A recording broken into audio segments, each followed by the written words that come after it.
The banquet hall shimmered in pastel colors. Balloons bobbed along the ceiling, ribbons curled down to the tables, and the faint sweetness of buttercream and vanilla filled the air.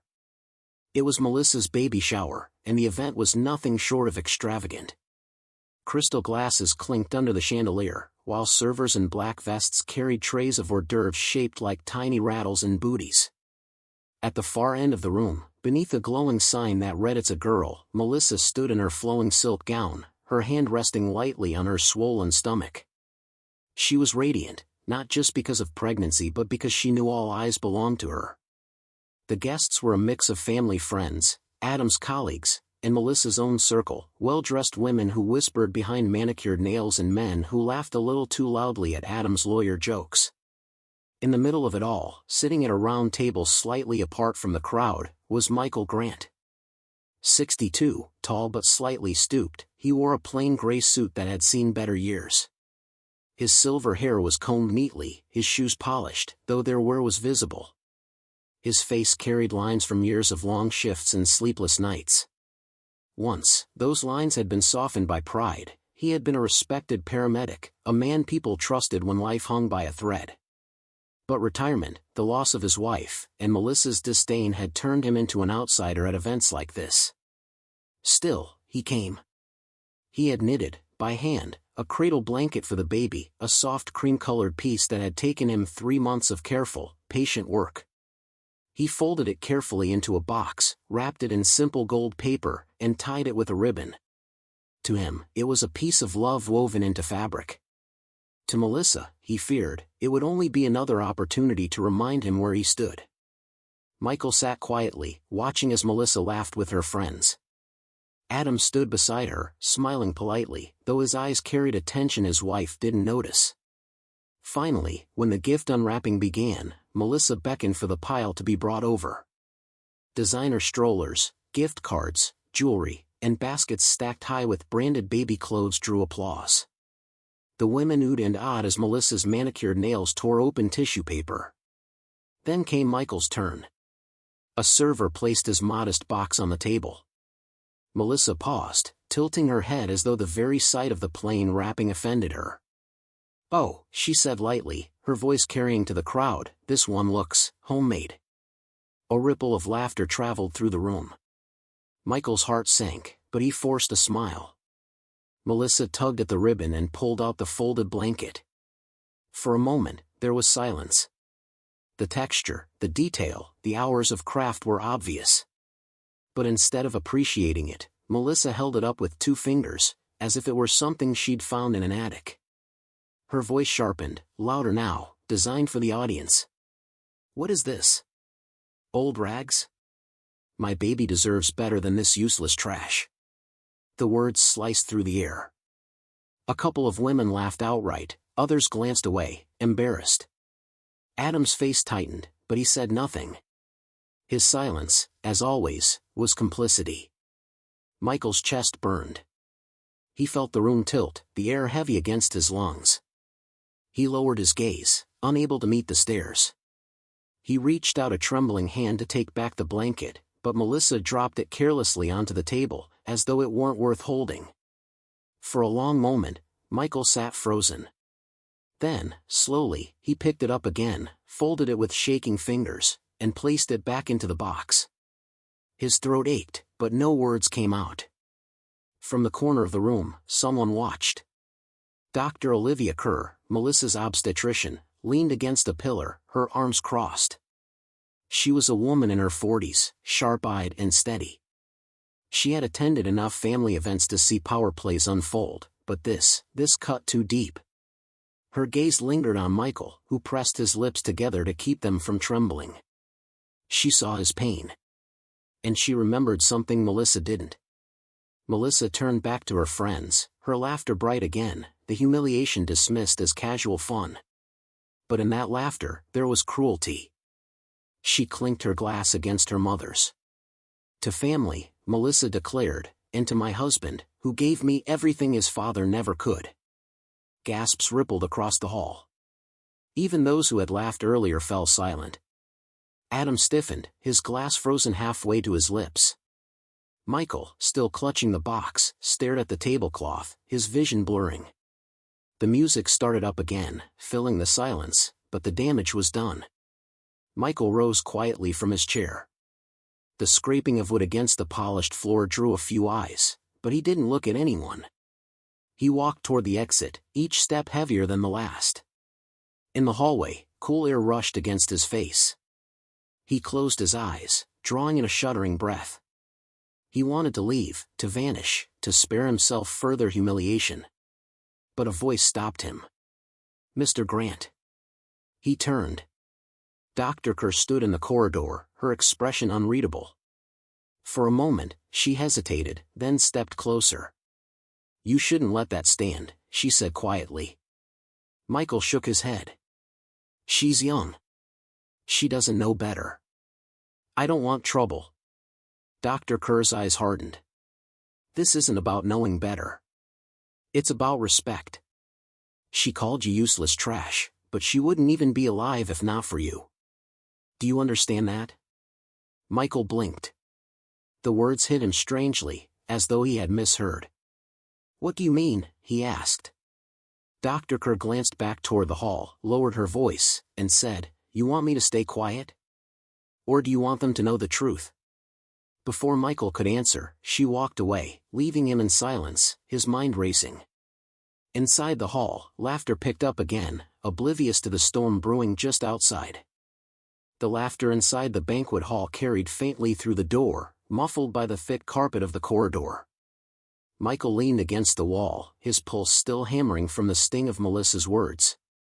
The gray box with the blanket sat heavy in his hands, a reminder of the humiliation he couldn't shake. Dr. Olivia Kerr hadn't gone far. She stood near the staircase, speaking quietly with one of the catering staff. From the way her brow furrowed, from the sharp tilt of her chin, it was clear she was agitated. When the server left, she looked back toward Michael, hesitated, then walked toward him with measured steps. "You handled yourself better than most would," she said softly, her tone almost clinical. "But don't confuse silence with dignity.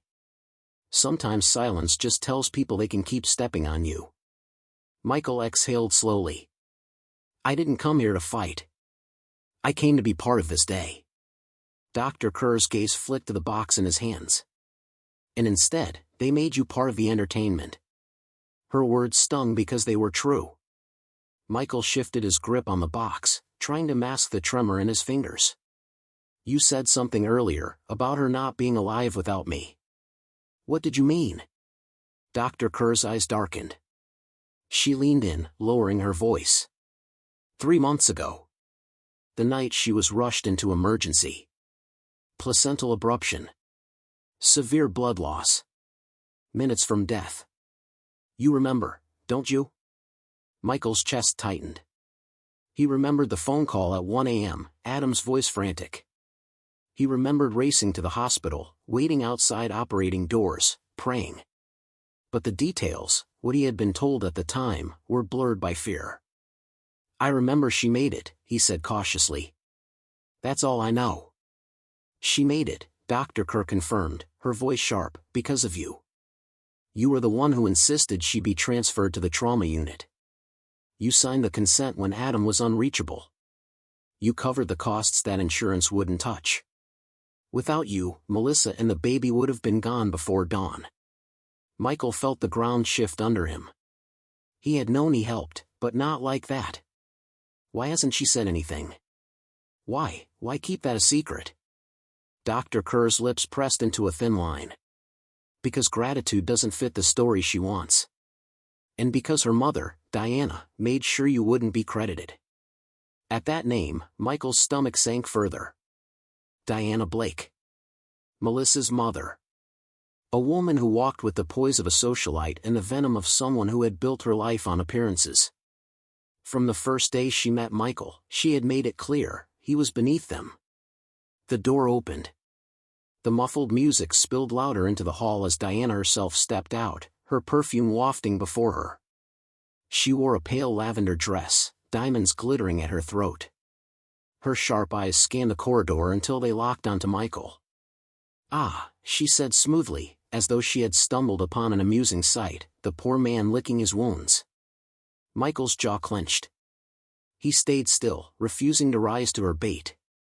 Diana glanced at Dr. Kerr, her smile tight. "Doctor, you really shouldn't meddle in family matters. Especially when your patient's happiness is at stake." Dr. Kerr didn't flinch. "Respect is part of health, Mrs. Blake. You might want to remember that." For a moment, the air between the three of them crackled with unspoken tension. Then Diana stepped closer to Michael, lowering her voice. "Do yourself a favor, Michael," she whispered coldly. "Stay out of Adam and Melissa's lives. You've given what you can. That's enough." Michael looked into her eyes. He saw no malice hidden, only open contempt. "Why does it bother you so much if I'm around?" he asked quietly. Diana's smile sharpened. "Because people like you drag families like ours down. And because you remind Adam of a past he's supposed to outgrow." The words landed heavy. Diana patted his arm mockingly, then swept back inside, the door shutting behind her. Michael stood frozen, his breath uneven. Dr. Kerr studied him for a long moment. "She won't stop," the doctor said finally. "Not until she's erased you." Michael swallowed hard. His son's silence at the table, the laughter of the guests, Melissa's sneer, it all played again in his mind, sharper now, harder to ignore. "You should have told me," he said to Dr. Kerr. "I couldn't," she replied firmly. "Confidentiality. But after tonight? If she calls you trash in front of everyone? Then maybe it's time the truth comes out." Michael stared at the box in his hands. The knitted blanket suddenly felt heavier than stone. He thought of his late wife, how she used to say, "Respect is the only inheritance we owe our children." Inside the hall, applause broke out again, Melissa's voice rising above it, commanding. Michael straightened slowly, a new steel entering his spine. He didn't answer Dr. Kerr, but something had shifted in his silence. For the first time in years, he wasn't just enduring. He was listening. He was watching. And in the dim corridor, as the party raged on, Michael Grant began to wonder, what would happen if silence was finally broken? The banquet hall pulsed with music and chatter again, but out in the corridor Michael remained still, rooted in thought. Dr. Kerr's words echoed, "Without you, she and the baby would have been gone before dawn." Michael tried to shake the memory, but the truth pressed against him like a weight he had carried unknowingly. He thought back to that night, 3 months ago, when the phone jolted him awake. It had been past 1 in the morning. The rain had been relentless, hammering against the windows of his modest apartment. His phone had buzzed until he answered, Adam's voice panicked, broken by static. "Dad, it's Melissa. She's bleeding. I don't know what to do." Michael hadn't hesitated. He pulled on his coat, didn't even tie his shoes, and raced into the storm. The streets blurred in his headlights, rain lashing against his windshield as he sped towards St. Mary's Hospital. He remembered bursting through the emergency doors, soaked to the bone. Nurses rushed past with a stretcher, Melissa pale and groaning, her silk nightgown stained deep crimson. Adam was nowhere in sight. A resident shouted about vitals dropping, blood loss escalating. Michael had recognized the panic in their voices instantly. Years of paramedic work had sharpened his instincts, and what he saw terrified him. This was not a slow bleed. It was catastrophic. He had grabbed the nearest nurse. "Get her to trauma, now. She won't last in maternity." The young nurse hesitated. "We can't move her without authorization." "Then use mine." Michael barked, pulling his ID from his wallet. His name still carried weight, even if he was retired. He scribbled his signature on the consent form shoved into his hand, barely reading the words. The image burned in his mind, Melissa's face, white as paper, her lips trembling as she whispered something he couldn't hear. A crash of plates from inside the banquet hall yanked him back to the present. Michael blinked, disoriented. The music swelled again, laughter chasing away the memory. But his heart was still pounding like it was that stormy night. Inside, whispers began to spread. Not everyone had laughed when Melissa humiliated him. Some guests leaned toward one another, curious, uneasy. Words traveled in low tones. "Did you hear what the doctor said?" one woman murmured near the punch bowl.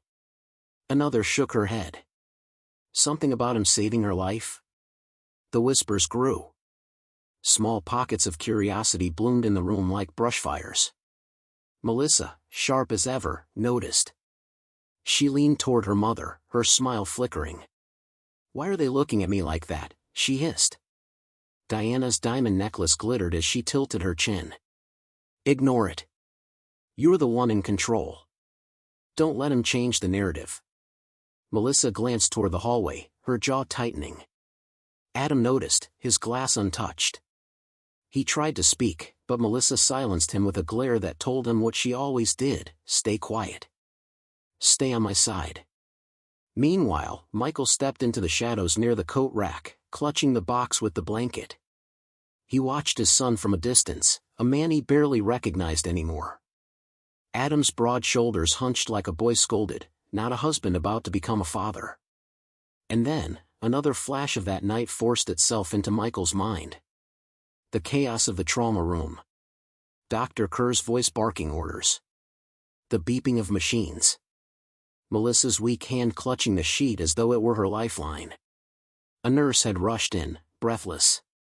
Her blood type: O negative, there's a shortage. The bank is low. Michael hadn't thought. He had rolled up his sleeve. Take mine. The nurse blinked. Sir, we can't. Do it. Michael thundered. He remembered the sting of the needle, the chill of the 4-line. He remembered locking eyes with Melissa just once before they wheeled her into surgery.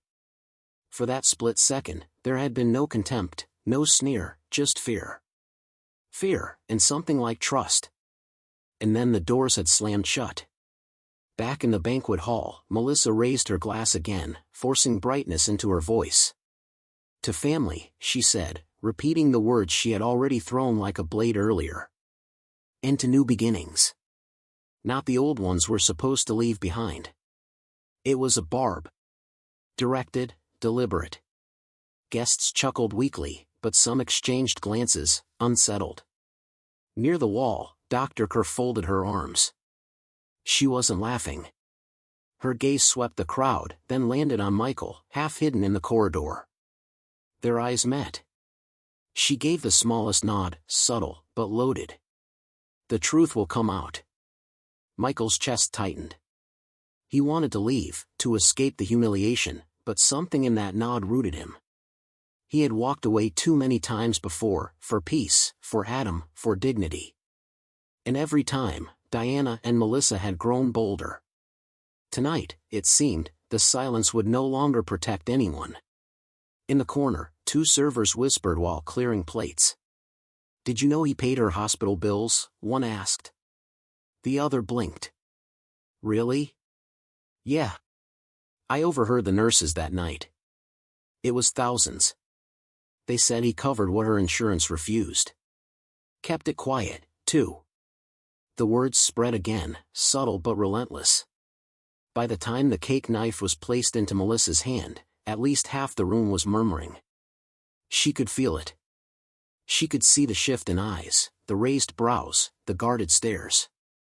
Her grip tightened on the knife. Her perfect smile wavered. And Michael, still in the hallway, realized something he had never dared believe. The night they didn't discuss, the one he thought was forgotten, was about to become the night that destroyed her facade. The clinking of silverware against porcelain filled the banquet hall as servers cleared the last of the plates. The air buzzed with polite chatter, but beneath it ran a new current, low, restless, uneasy. Whispers had spread like spilled ink across linen. Michael saved her life. He paid the bills. Why hasn't she ever said so? Melissa felt it. She didn't need to hear the words to know they were being spoken. Faces that once looked at her with admiration now carried hesitation. A smile here, a furrowed brow there, but all of it chipped away at her carefully polished control. She gripped Adam's arm. "They're staring at me." Adam shifted uncomfortably. Maybe because of what you said to Dad. Don't, she hissed under her breath. Not now. Her mother, Diana, leaned in, her voice cool and clipped. Smile. Control the room. No one remembers whispers if you give them something louder. So Melissa stood, tall in her silk gown, the stem of her sparkling cider glass between her fingers. She tapped it lightly with a fork until the room stilled. To family, she began, her smile practiced, her voice honey-sweet but sharpened underneath. To new beginnings. To leaving behind old habits, old failures, and old burdens we don't need anymore. The words landed heavy. Everyone knew who she meant. In the corridor, Michael froze. His grip tightened on the box holding the blanket. Each word cut deeper than the last. He almost turned away, ready to leave the humiliation behind, when a chair scraped loudly against the floor. Dr. Olivia Kerr rose to her feet. The shift in the room was instant. Conversations died mid-sentence. All eyes turned to the doctor, her white coat absent but her authority unmistakable. She stood with her chin high, her expression calm, almost surgical in its precision. Melissa blinked, thrown off. Dr. Kerr? The doctor's voice carried, steady and deliberate. Before this goes any further, there is something everyone here deserves to know. Melissa's smile faltered. This is hardly the time. Dr. Kerr didn't waver. 3 months ago, you nearly died. Both you and your child. Gasps scattered through the crowd. Forks paused midair, glasses froze halfway to lips. The word died clung to the air like a storm cloud. Adam straightened in his chair, his throat tight. He had lived that night, but he had never heard it spoken so plainly. Melissa forced a laugh, brittle and sharp. I don't think my medical history is anyone's business. It became their business, Dr. Kerr interrupted, the moment you stood here and called the man who saved your life useless trash. The room erupted in murmurs. Melissa's face drained of color. Michael, still in the corridor, felt his chest seize. His knees threatened to buckle, not from shame this time, but from the weight of a truth he never expected to hear aloud. Dr. Kerr pressed forward. Her voice sharpened, but never rose. That night, when you were brought in hemorrhaging, Adam was unreachable for over 40 minutes. Consent was needed. Decisions had to be made. It was your father-in-law, Michael Grant, who signed the papers that allowed us to act quickly enough to save you. All heads turned. Dozens of eyes searched the edges of the room until they found him, Michael, standing in the doorway, shadowed, clutching the box like it was a shield. He insisted you be transferred to trauma, Dr. Kerr continued, unwavering. He caught the signs even before some of the staff did. He offered his own blood when we faced shortages. And when the bills came, bills your insurance refused to cover, he paid them. Quietly. Without asking for thanks. A silence fell so complete it rang louder than any applause could. Melissa's lips parted, but no words came. Her hand trembled around the stem of her glass.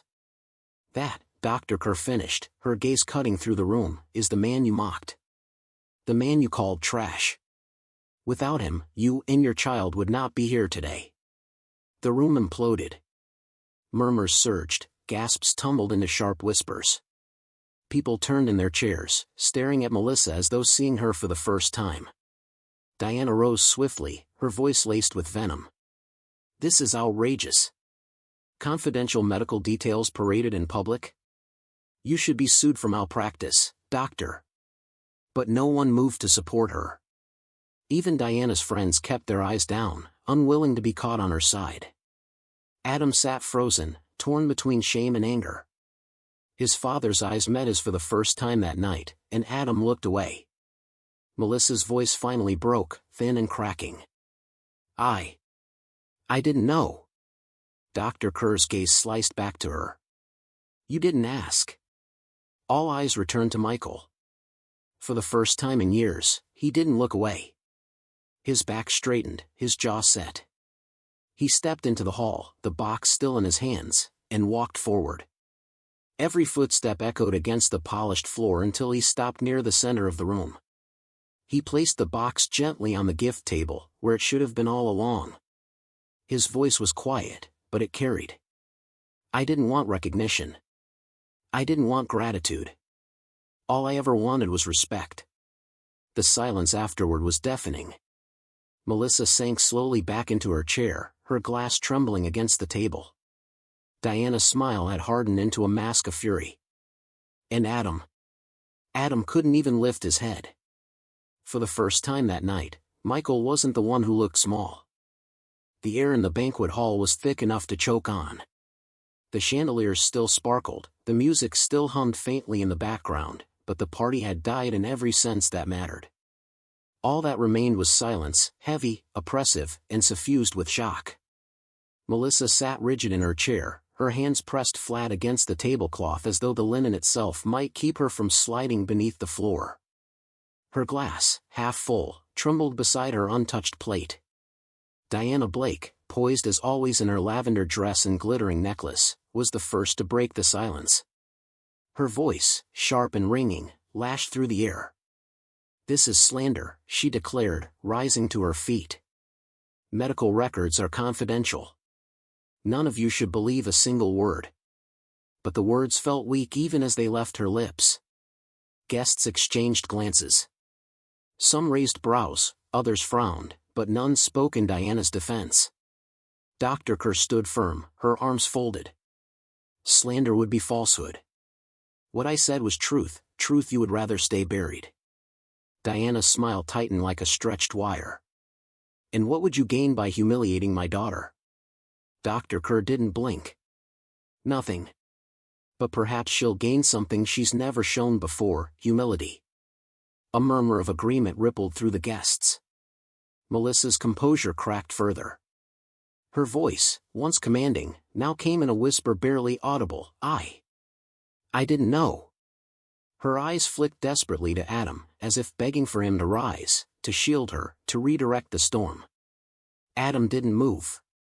He sat like a man rooted to stone, his jaw tight, his eyes fixed on the tablecloth. He had heard it all, seen it all, his father, quiet and humiliated, now standing taller than he ever remembered. Melissa's hand reached for his. "Adam, say something." Finally, Adam lifted his gaze.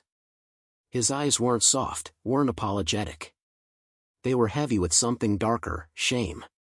"I should have been there that night," he said, his voice low but audible. "It wasn't Dad's job to make those decisions. It was mine." The words hung in the air, twisting the knife deeper. Melissa recoiled, her hand dropping away. "So you're against me now too?" Adam closed his eyes briefly, as though the weight of years pressed down all at once.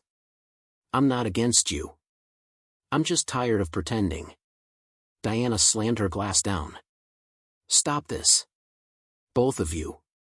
This is exactly what he wants." She gestured furiously toward Michael. "He's manipulating this moment, trying to crawl back into relevance. Don't fall for it." But her words, sharp as they were, failed to land. The guests weren't nodding anymore. Some of Melissa's closest friends avoided her eyes. One even whispered audibly to another, "I can't believe she called him trash." Melissa felt the walls close in. Her cheeks burned under the weight of judgment. For the first time in her carefully constructed life, she wasn't the one controlling the narrative. Michael hadn't spoken again. He didn't need to. He simply stood there, hands clasped in front of him, his expression calm. The silence around him wasn't shame anymore, it was authority. He turned slightly, as though to leave, but Diana's voice lashed out one last time. "Walking away? Just like always? That's your specialty, isn't it, Michael? Abandoning people. Failing them. Even your wife." The gasp that erupted stopped her mid-sentence. The cruelty of her jab, aimed at the one wound that still bled silently, crossed a line. A woman at the next table shook her head, disgust written across her face. Another whispered, "That's vile." Diana faltered, realizing too late she had pushed too far. Michael's eyes lifted to hers, calm but searing. "Say what you want about me. But don't rewrite the past to suit your cruelty. My wife died knowing I was there. She left this world loved. Can you say the same for the way you treat yours? The blow landed harder than any shout could. Melissa flinched visibly. Her hand went instinctively to her stomach, to the child she carried, as though some hidden fear had been touched. The tension reached a breaking point when a server tripped slightly near the cake table, the clatter of plates jolting the room back into motion. The noise scattered the silence, and with it came the restless stirring of guests preparing to leave. One by one, conversations restarted, but not with the same levity as before. Now they were hushed, pointed. I never knew. She had all that? And called him trash? Melissa sat, her body rigid, her smile gone. For a woman who had lived on appearances, nothing was more devastating than watching those appearances crumble. Diana leaned down, whispering fiercely into her daughter's ear. We'll fix this later. Don't you dare show weakness now. Melissa nodded numbly, but her eyes betrayed her, watery, unfocused. Adam rose slowly, his chair scraping the floor. He looked across the room at his father, still standing by the gift table. Their eyes met, and for a long moment neither spoke. Then Adam lowered his gaze again. Shame, guilt, and the faintest spark of something else, resolve. Dr. Kerr finally moved, stepping closer to Michael. She spoke softly, but the nearby guests heard enough. The truth is out. But this isn't over. Michael nodded. I know. And in that acknowledgement, in the faintest tightening of his jaw, it was clear the battle wasn't finished. Tonight was only the beginning. The party staggered on, but the celebration was dead. Melissa's smile never returned. Diana's words grew sharper, desperate. Adam drifted to the edges, silent, avoiding his wife's glare. And Michael, for the first time in years, left not with humiliation, but with something heavier. The beginnings of power. The baby shower ended not with cheers and applause but with the dull scrape of chairs and the hushed shuffle of departing guests. The glittering hall looked hollow now, half-eaten cake, balloons swaying sadly as the doors closed behind whispering groups. Melissa sat slumped at the main table, her silk gown wrinkled, her face pale beneath the makeup she had so carefully applied. The sparkle in her eyes was gone, replaced by something rawer, fear. Diana Blake, however, was far from defeated. She stood tall beside her daughter, adjusting her necklace as though polishing armor. Her smile never wavered, though her voice was sharp as a knife. Don't you dare cry, she snapped quietly. Crying makes you look guilty. And weakness is exactly what that old man wants to see. Melissa sniffled, trying to steady herself. Mother, did you hear them? They were whispering about me the whole time. About him. They're all turning on me. They'll forget, Diana said smoothly. People only remember what they're told to remember. We'll control the story. Melissa looked doubtful, her hands fidgeting against her rounded stomach. How? He was right there. Everyone saw. Diana leaned down, her voice a venomous whisper. Then we make sure the narrative is this: Michael Grant manipulated the doctor. He twisted the story to make himself look like a savior. He's bitter, desperate, and jealous of the life you and Adam built. That's what we'll say. Melissa bit her lip. And Adam? Diana's expression darkened. Adam is your husband. He'll fall in line once he remembers what's at stake. Melissa hesitated, her voice smaller. What is at stake? For the first time, Diana's mask slipped, just for a heartbeat. Her eyes hardened, calculating. The inheritance. The house. The firm connections your marriage secured. Do you think Adam would have gotten half the cases he has if it weren't for my introductions? Melissa blinked, realization dawning. So that's why you... Diana silenced her with a look. Don't say it. Just remember, if his father worms his way back in, it complicates everything. We've worked too hard to build this family into something useful. I won't have him ruin it. Melissa swallowed, nodding. But her eyes, glassy and tired, betrayed the faintest flicker of doubt. Meanwhile, outside the hall, Michael walked alone through the drizzle of the parking lot. The neon glow of the banquet sign reflected in shallow puddles as he carried the box with the blanket back to his car. The rain clung to his coat, cool against his skin, but for the first time in years he didn't feel cold. His mind replayed the scene, Melissa's sneer, Diana's venom, Adam's silence. And then Dr. Kerr's words, clear and unwavering, cutting through the room like a blade. He had been invisible for so long, by choice, he reminded himself. He thought staying quiet meant keeping the peace. That sacrificing his dignity meant giving Adam stability. But tonight had proved the truth, silence only fed contempt. He set the box gently in the passenger seat, the blanket still folded inside. His hands lingered on it. The stitches were imperfect in places, the yarn uneven, but it was real. Honest. His late wife's words whispered back to him, as though carried by the rain on the windshield, respect is the only inheritance we owe our children. Michael's jaw tightened. Respect. That was all he ever wanted. And if Melissa and Diana had worked so hard to strip it from him, maybe it was time they learned what it cost. Back at the Blake residence later that night, the plotting continued. Diana poured herself a glass of wine, pacing the living room like a general reviewing a battlefield. Melissa sat curled on the couch, her phone buzzing with unread messages, half from friends awkwardly checking in, half already drifting away, silence replacing loyalty. They're pulling back, Melissa said weakly, tossing the phone onto the cushion. Even my bridesmaids aren't answering. Of course they aren't, Diana snapped. Cowards, the lot of them. Which is why we must act fast. We smear him before anyone else can glorify him. Melissa pressed a hand to her stomach, her voice trembling. Mother, he did save me, didn't he? The question hung in the air. For the first time, Diana faltered. She swirled the wine in her glass, her lips pressed tight. Finally, she said, maybe he did. But gratitude doesn't build legacies. Power does. And if you start bowing your head to him now, you'll be on your knees for the rest of your life. Melissa closed her eyes. A tear slipped down her cheek. Across town, Michael sat at his small kitchen table, steam rising from a mug of black coffee. The apartment was quiet, too quiet, filled with the ghosts of memories, his wife humming in the kitchen, Adam's laughter as a boy, the family dinners that had once filled these walls. He unfolded the blanket, smoothing it across the table. His fingers traced the uneven stitches.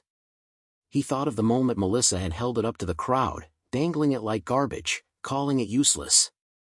And yet, this same fabric could have kept her child warm through the coldest winter nights. Michael wasn't angry in the loud, violent way of men looking for fights. His anger was quieter, deeper. It was the kind that settled into bone, the kind that didn't fade. He pulled open a drawer and took out a thin folder of papers, bills, receipts, hospital forms. Proof. Every number, every signature, every forgotten debt he had shouldered. Proof of his worth. Proof of their lies. He tapped the folder against the table once, twice.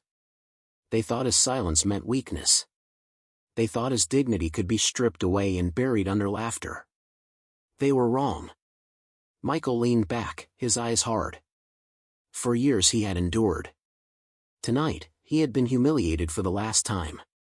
And as the rain fell harder against his windows, Michael Grant quietly began to plan. By Monday morning, the whispers had escaped the banquet hall and spread into the wider circle of their world.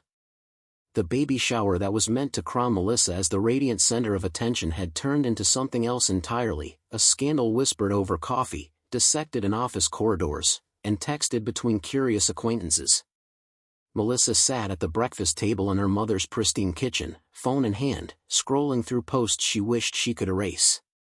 The photos from the event were still there, the balloons, the cake, the glowing sign, but beneath them, comments twisted the picture into something darker. Did you hear what she said to her father-in-law? Imagine calling the man who saved your life trash. Guess money doesn't buy grace. Melissa's chest tightened with each line. Her carefully crafted image, the perfect wife, the glowing mother-to-be, was unraveling one thread at a time. Diana, however, was already at work. She stood by the counter with her laptop open, typing briskly, her glass of morning champagne untouched beside her. "Stop reading those comments," she ordered. "The internet feeds on scandal. We'll give them another narrative." Melissa looked up, her voice shaky. "And what narrative is that? That Michael is bitter. That he manipulated the doctor. That he's desperate for attention after years of irrelevance.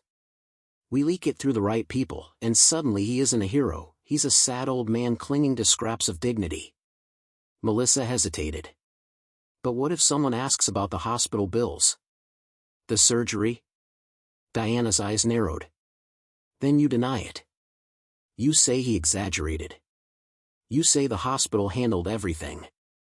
People believe what makes them comfortable, and comfort is never giving credit to the man they dismissed as weak." Melissa nodded weakly, but her stomach churned. By midweek, the smear had begun. Diana called old friends, nudged her influence into country club luncheons, even whispered to Adam's colleagues at the firm. Soon, small rumors trickled back. "Michael's been telling tall tales. Apparently, he pressured the doctor into lying."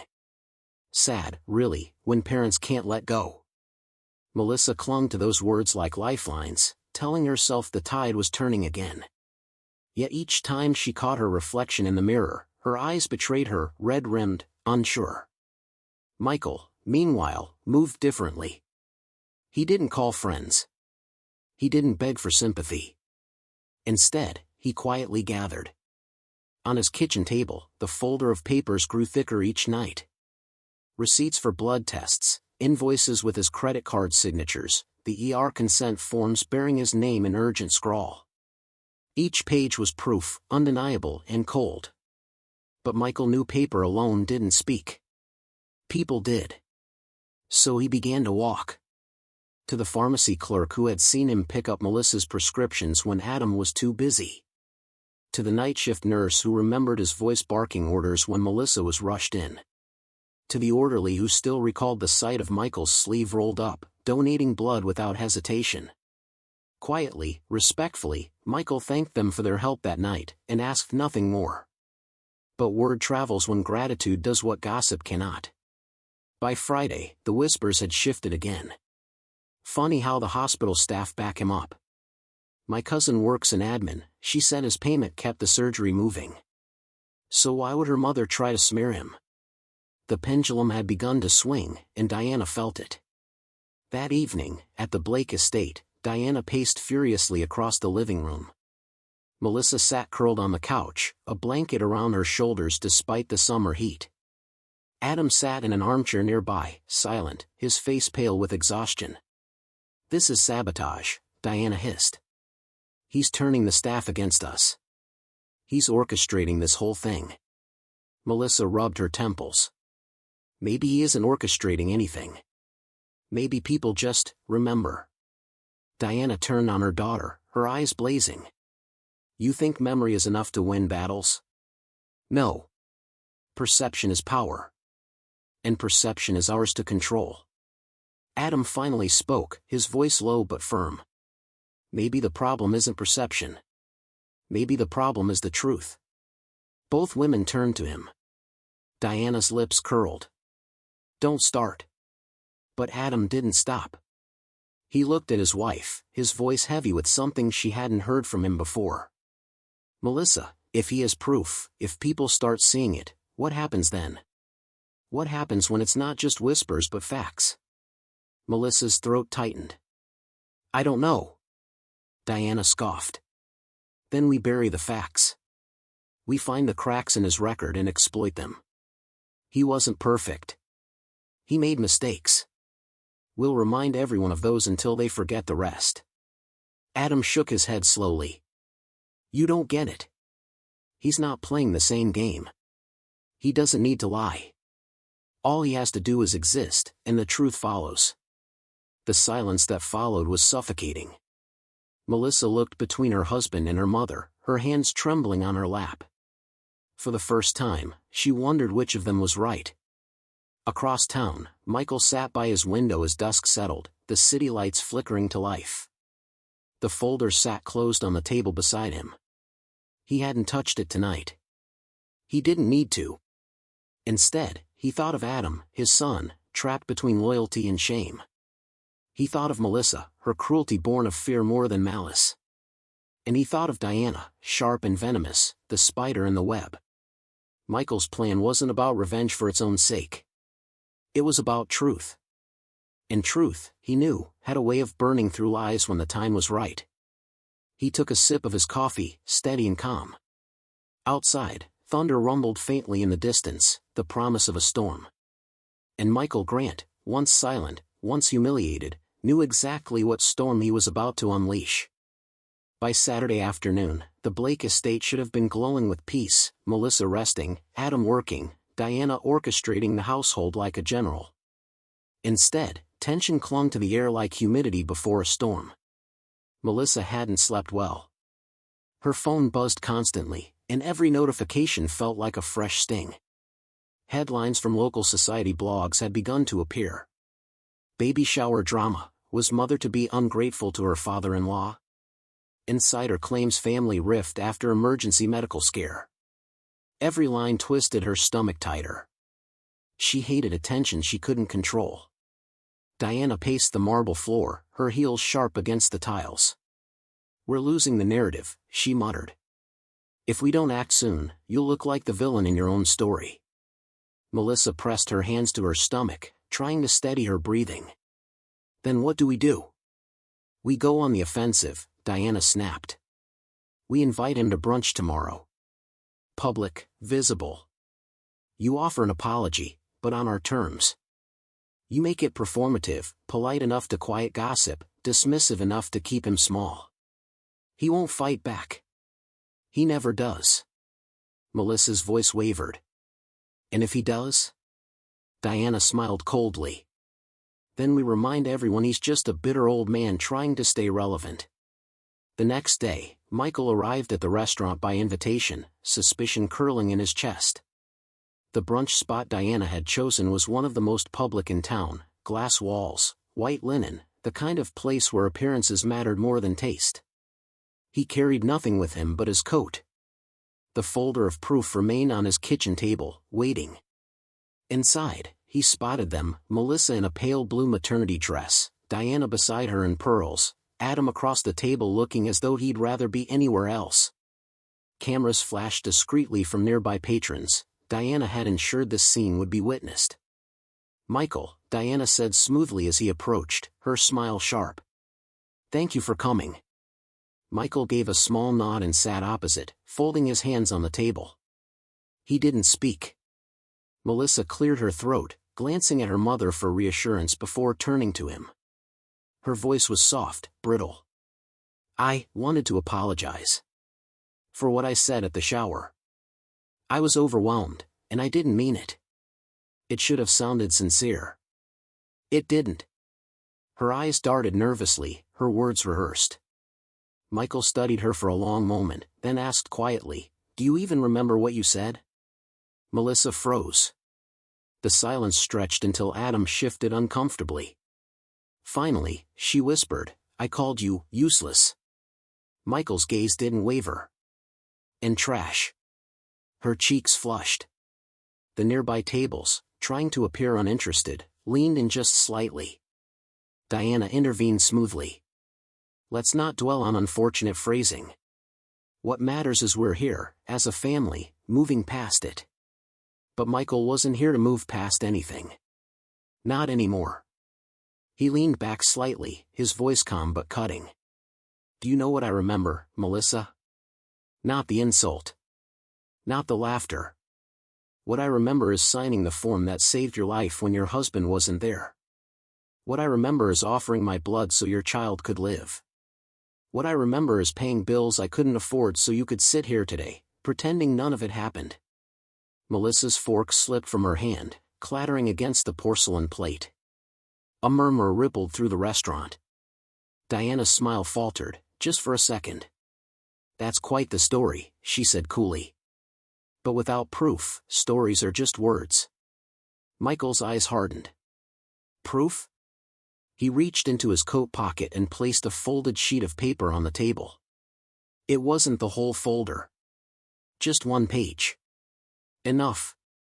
Diana's hand twitched as Melissa reached for it. Adam leaned forward, eyes narrowing as he read. Hospital invoice. Paid in full. Michael Grant's signature at the bottom. Melissa's face drained of color. Adam's lips pressed together, shame flooding his expression. Diana tried to snatch the paper, but Michael placed his hand over it calmly. That's just one page, he said quietly.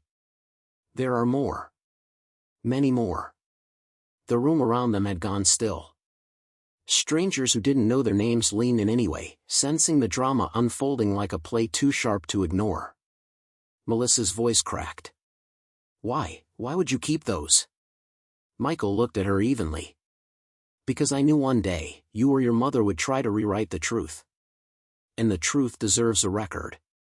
Adam stared at his father, words caught in his throat. For years he had believed silence meant weakness. Now, sitting across from him, he realized silence had only been waiting for the moment it would roar. Diana, cornered, hissed under her breath. You won't win, Michael. You never do. Michael's reply was simple. I already did. He rose slowly, tucking the paper back into his coat. He didn't slam it, didn't shout. His calm was louder than any fury. He placed money on the table for his coffee, more than enough, and turned to leave. Behind him, Melissa sat trembling, Adam silent, and Diana's mask finally cracking. And at the tables around them, whispers began again. Not cruel this time. Not dismissive. But curious. Respectful. Michael Grant, once called useless trash, had just reminded them all that dignity wasn't loud, but it was unbreakable. By Monday morning, the brunch scene had already escaped the confines of the restaurant. What Diana had meant as a performance of control became a performance of collapse. The whispers that had once mocked Michael now carried a different weight. He showed the invoice himself. Signed with his name, not theirs. She called him trash? After that? Even people far outside their circle knew now. Clients at Adam's firm muttered behind closed doors. Neighbors at the Blake estate avoided Melissa's gaze during morning walks. The story had become unavoidable. Melissa sat in her bedroom, blinds drawn against the sharp daylight. Her phone buzzed endlessly, but she couldn't bring herself to look anymore. Every ping felt like another stone stacked on her chest. Adam entered quietly, his tie loosened from a half-hearted day at the office. He stood in the doorway for a long moment before speaking. You need to talk to him. Melissa turned her face away. Why? So he can humiliate me again? He's enjoying this. Adam's voice was tired, heavier than she'd ever heard it. He's not enjoying it. He's proving he's not what you called him. Melissa shot him a sharp look. And what about me? What does that make me? Adam hesitated. He didn't answer. That silence, more than any word, cut her to pieces. Meanwhile, in his modest apartment across town, Michael poured himself another cup of coffee. The folder of proof sat open on the table, its contents neatly arranged. He didn't push them into the world himself, he didn't need to. Word traveled on its own. The night shift nurse he had spoken to told her sister. The pharmacy clerk mentioned it to a long-time customer. Each detail spread like a ripple across a pond, quiet but undeniable. Michael wasn't orchestrating a campaign. He was simply telling the truth, and letting it walk on its own legs. Still, he knew Diana wouldn't sit quietly. She never did. At the Blake estate, the storm broke. Diana slammed a newspaper down on the dining table. Though the headline was polite, Community Praises Quiet Heroics of Retired Paramedic, the subtext was unmistakable. Her jaw was tight, her voice low and dangerous. He's making us into villains. Melissa sat across from her, pale, hands folded over her stomach. Maybe we made ourselves villains. Diana's eyes narrowed. Don't you dare start turning soft now. This is when we fight. Melissa's voice cracked. Mother, I can't. Every time we attack him, it makes us look worse. Then don't attack, Diana hissed. destroy quietly. We find his weakness, and we use it. Men like him don't come out of decades in emergency work without skeletons. We dig. We smear. We bury. Melissa flinched. And if there's nothing to dig? Then we invent. The words chilled the room. Adam, standing at the door, had heard enough. You're not saving this family, he said flatly. You're tearing it apart. Diana turned, her voice sharp as glass. I built this family. Without me, you'd still be clinging to scraps your father left you. Adam's face hardened. At least his scraps were honest. The silence that followed was brutal. Melissa looked at her husband, tears brimming, but he didn't soften. For the first time, Adam's loyalty wasn't to her or her mother, it was shifting, however painfully, back toward the man he had abandoned. That night, Adam visited his father's apartment. He stood awkwardly at the door, hands shoved in his pockets, the smell of rain still clinging to his suit. Michael opened the door, surprise flickering across his face. Adam. Can I come in? The apartment was small, tidy, filled with books, framed photos, and the faint smell of coffee. Adam looked around, ashamed. He hadn't been here in months. I'm sorry, Adam said finally, his voice low. For everything. For not standing up. For letting them, he trailed off, struggling for words.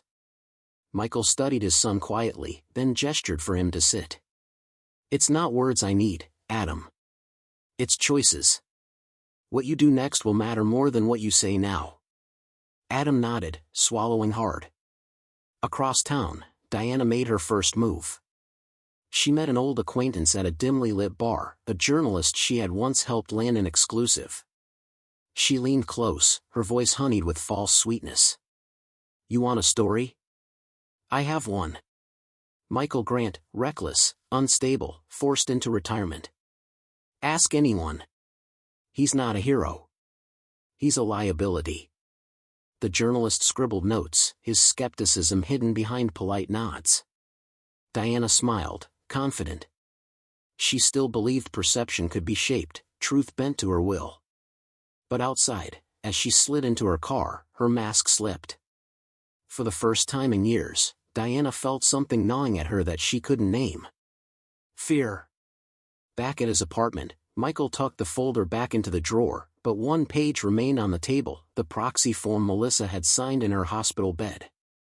Her scrawled handwriting named him as her trusted guardian if she didn't survive the night. Michael stared at it for a long time, the weight of it pressing down. He hadn't shown that page yet. He hadn't needed to. But he knew the day was coming when he would. And when he did, Diana's house of cards would finally collapse. By Thursday morning, the smear had landed. The local paper carried a front-page column with Diana's fingerprints all over it. The headline read, Hero or Hazard? Questions arise about retired paramedics' past. The article hinted at recklessness, claimed Michael had been pushed into early retirement, even suggested he had interfered in Melissa's care against medical advice. None of it was outright accusation, just insinuations. Enough to plant doubt. At his apartment, Michael folded the paper in half and set it calmly on the table. His coffee steamed beside it. His phone buzzed with messages from old colleagues, most outraged, some worried. He didn't reply. Not yet. Because Michael knew something Diana didn't, truth had its own timing. And her rush to smear him had just set the stage for his next move. That evening, Melissa and Adam hosted a small dinner at their home, at Diana's urging, of course. It was meant to reassure their circle of friends, to show the family united against gossip. The dining room glowed with candlelight, wine glasses filled, conversation strained. But beneath the surface, tension crackled. Melissa tried to smile, but her hands trembled as she poured water. Adam sat stiffly at the head of the table, his silence a weight no one could ignore. Diana, as always, commanded the room, her voice smooth, her laughter forced but loud enough to cover unease. Midway through the meal, a guest, a colleague of Adam's, cleared his throat. I read the paper this morning, he said carefully. Strange timing, don't you think? All these stories, right after the baby shower? Diana smiled tightly. People exaggerate. We can't stop what the press prints. But the man pressed on. Funny, though. My wife works in hospital admin. She swears Michael Grant's name is on half the paperwork from that night. Doesn't sound like exaggeration to me. The room shifted. Conversations hushed. Melissa's fork clattered against her plate. Adam's gaze hardened. For the first time, he turned on his mother-in-law. Did you plant that story? Diana's eyes flashed.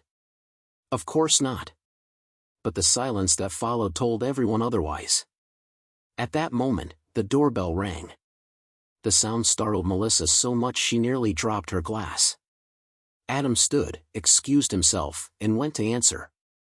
When he returned, Michael walked in beside him. The room froze. Michael's suit was plain, his expression calm, but the quiet authority in his presence shifted the atmosphere instantly. Guests leaned back, unsure whether to speak. Melissa's face drained of color, Diana's jaw clenched. Apologies for the intrusion, Michael said evenly, his voice carrying just enough to command attention. But when lies find the front page, truth deserves a seat at the table. He reached into his coat and set a single paper down on the dining table. Not the invoice. Not the receipt. The proxy form. The document Melissa had signed in her own shaky handwriting the night she thought she might die, naming Michael as her trusted guardian if she didn't survive. Gasps echoed around the table. Melissa's lips trembled. Adam stared at the page as though seeing it for the first time. This, Michael said quietly, is what your daughter signed when she was afraid she wouldn't make it. Not only did I authorize her care, not only did I pay her bills, she trusted me with her child if she didn't survive. Melissa's hand flew to her mouth. Tears welled in her eyes, spilling past her mascara. She remembered that night, the panic, the darkness closing in, the whispered words. Please let Michael raise my baby right. Diana tried to speak, her voice sharp but shaking. That proves nothing. She was delirious. No, Adam cut in, his voice thunderous. He stood, his chair scraping loudly against the hardwood. He looked at his mother, then at his wife. His voice cracked, but it carried weight. It proves everything. It proves Dad was there when we weren't. It proves he's the reason Melissa and our baby are alive. The silence that followed was absolute. Diana's mask cracked. For the first time, her composure slipped, her lips tight, her hands trembling against her wineglass. Melissa sobbed quietly, tears dripping onto her plate. Her apology at brunch had been hollow. This one wasn't. I didn't remember what I signed, she whispered, her voice broken. But I know I meant it. I was so scared, and he was the only one I trusted. Michael looked at her, his eyes steady. All I ever wanted was respect. Nothing more. He turned to Adam, meeting his son's gaze fully for the first time in years. Adam's eyes shone with tears he didn't wipe away. I'm sorry, Dad, Adam whispered. The guests shifted, some nodding subtly, others whispering. The story had just rewritten itself in real time, before their eyes. Michael didn't gloat. He didn't linger. He simply folded the paper back into his coat and walked toward the door. But this time, when he left the room, no one saw him as the man Melissa had called trash. They saw him as the man who had just dismantled a lie with nothing but the truth. And Diana Blake, standing rigid at the table, realized her empire of perception had begun to crumble, one piece of paper at a time. The morning after the dinner felt like the silence after an earthquake. The Blake estate, usually alive with the hum of staff, phone calls, and Diana's constant directives, sat strangely still. Melissa hadn't left her bedroom. She lay curled on her side, her hand resting on her swollen stomach, eyes swollen from crying. She hadn't eaten, hadn't checked her phone. Every time she closed her eyes, she saw that piece of paper, her own handwriting, the trust she had given Michael in her darkest moment. Adam sat alone in his study, the curtains half drawn. The whiskey glass untouched on his desk reflected his hollow stare. For years, he had allowed silence to be his armor. Last night, he had broken it, and in doing so, shattered the family hierarchy his mother-in-law had ruled for decades. Diana, however, was not a woman who surrendered. She paced the grand living room, her phone glued to her ear. One by one, she called allies, acquaintances, even distant relatives. "Don't believe what you heard." He manipulated her in a moment of weakness. "The man's unstable. Dangerous, even." But this time, the responses weren't the same. Voices once eager to reassure her now hesitated. One friend offered a polite, "We'll see, Diana." Another muttered, "Well, the paperwork looked real enough." More than one didn't answer at all. Diana ended each call with sharper frustration, her mask cracking a little more each time. Her empire of perception, built on fear, control, and carefully spun stories, was collapsing, not with a bang, but with silence. That afternoon, Adam's law partner stopped by the house. The man was courteous but firm. "Adam," he said, glancing at Diana with subtle disdain, "the firm's reputation is tied to this family's. The more your mother-in-law tries to smear your father, the worse it reflects on us. If she continues, we'll have to reconsider your role." Diana bristled, her voice sharp. "You can't mean that. This family is respected." The man's eyes narrowed. "Respect isn't inherited, Mrs. Blake. It's earned." With that, he left. The words clung to the walls like smoke. Adam sat heavily in his chair, burying his face in his hands. Melissa, listening from the stairs, felt her stomach twist. For once, even she couldn't defend her mother. Meanwhile, Michael's life remained unchanged, outwardly. He still rose early, brewed coffee, folded his blanket neatly over the armchair. But something subtle had shifted. Neighbors who once passed him with polite nods now stopped to shake his hand. The clerk at the pharmacy offered a free bag of bread for the hero. The nurse he'd spoken to left a note at his door, "Thank you for what you did that night. People should know." Michael accepted it all quietly. He didn't gloat. He didn't fuel the fire. He simply carried himself as he always had, steady, calm, unshakable. And somehow, that made his presence louder than any campaign Diana could wage. At the Blake estate, the walls closed in further. Melissa, finally emerging from her room, sat across from her mother at the long dining table. Her voice was hoarse. "Mother, we need to stop. He's not fighting us. We're fighting ourselves." Diana's fork clattered against her plate. "You're naive. He's winning because we let him. If you surrender now, you'll lose everything." Melissa's eyes filled. "Maybe losing is the only way to be free." Diana stared at her, stunned. Adam entered then, his tie loose, his eyes ringed with exhaustion. He looked at his wife first, then his mother-in-law. His voice was calm, but each word carried the weight of finality. "This ends tonight. No more articles. No more lies. If you try again, I'll cut ties, permanently." Diana scoffed, but there was a tremor beneath it. "You wouldn't." Adam's jaw tightened. "Watch me." The silence that followed was suffocating. For the first time, Diana saw it, the isolation pressing in, the control slipping through her fingers. Even her own daughter and son-in-law were drifting out of reach. That evening, as twilight settled, Melissa found herself standing on the balcony, watching the city lights flicker on in the distance. Her thoughts spiraled, heavy with regret. She remembered Michael's calm voice at the dinner table, the absence of anger in his eyes. He hadn't demanded revenge, hadn't shouted. He had simply let the truth stand. And it was enough. Melissa whispered into the night, though no one could hear, "I'm sorry." Inside, Diana poured herself another glass of wine, staring into the fire with hollow eyes. For the first time in her life, she felt the weight of a truth she couldn't bury. And across town, Michael sat quietly with his folder closed, his coffee cooling beside him. The storm was almost over. But one final turn still waited. Because revenge, he knew, wasn't about destroying others. It was about restoring balance. And the balance wasn't finished yet. The following week brought an uneasy calm. The scandal had slowed, the whispers quieted, but the Blake estate remained a fractured house. Melissa drifted through her days in silence, Adam grew colder toward his mother-in-law, and Diana prowled the rooms like a restless predator sensing the trap tightening.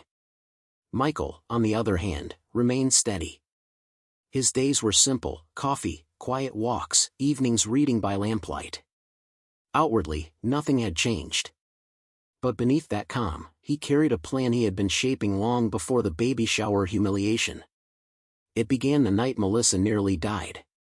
When the hospital bills came and he had paid them without question, Michael had thought of one thing only: the child. The life still growing, the continuation of a family his late wife never lived to see. He had sworn to himself, sitting alone at his kitchen table, that whatever bitterness existed between him and his son, between him and Melissa, the child would never feel it.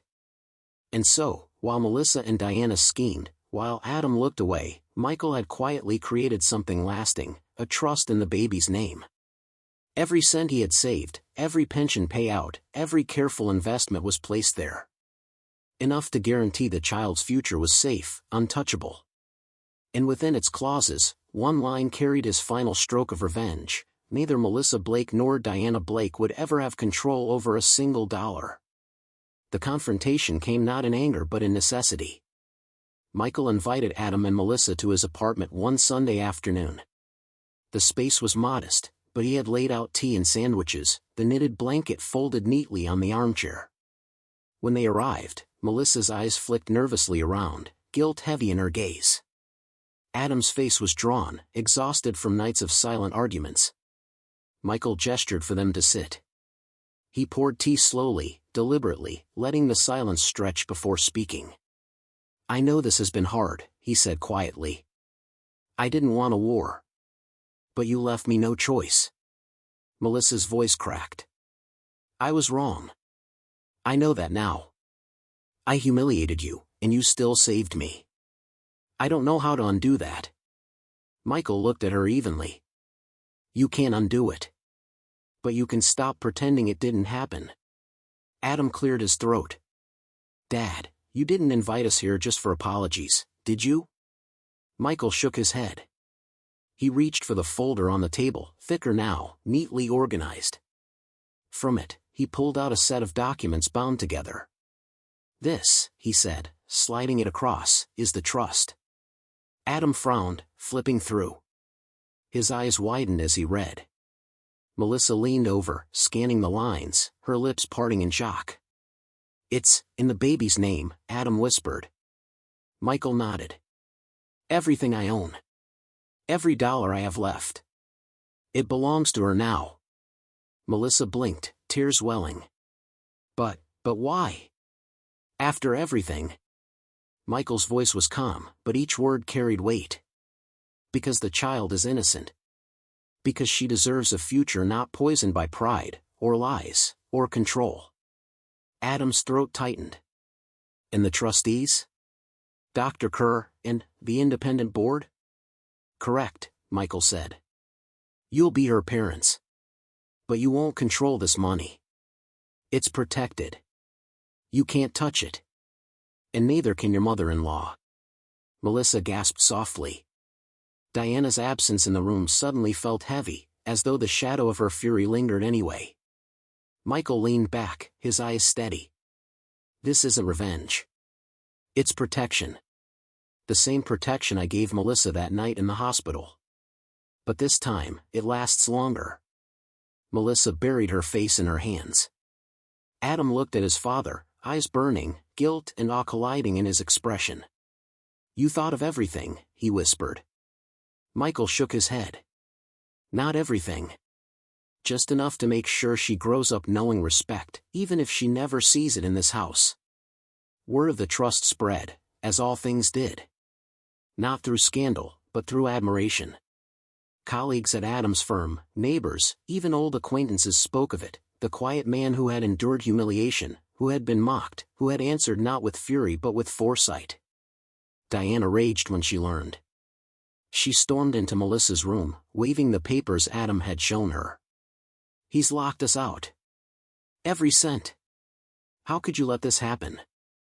Melissa, pale and exhausted, looked at her mother with something colder than fear, resignation. "Because it isn't about us. It never was." Diana's face twisted, but she saw it then. She was alone. Adam no longer looked to her for guidance. Melissa no longer clung to her approval. The empire of perception she had built had crumbled, leaving her stranded in its ruins. The birth came weeks later, in a quiet hospital room filled with the soft hum of monitors. Melissa cried as she held her daughter for the first time, her tears falling onto the knitted blanket Michael had laid gently in the bassinet. Michael stood nearby, his eyes glistening. He didn't intrude, didn't claim, didn't boast. He simply watched, his hand resting lightly on the cradle's edge. Adam moved closer, his voice low but sure. "Dad, thank you. For everything. For never giving up on us, even when we didn't deserve it." Michael met his son's eyes. The wound between them would never vanish completely, but for the first time in years, there was healing. Weeks later, when guests visited, when photos of the baby circulated, one truth stood unshaken. The cradle wasn't useless. The blanket wasn't trash. They were symbols, of patience, of sacrifice, of a father's dignity no insult could erase. And though Diana Blake fumed in her mansion, cut off from control, powerless at last, the world had shifted permanently. Michael Grant had reclaimed the one thing she had tried to take, respect. And he had done it not by destroying her, but by protecting the one thing she couldn't touch, the future.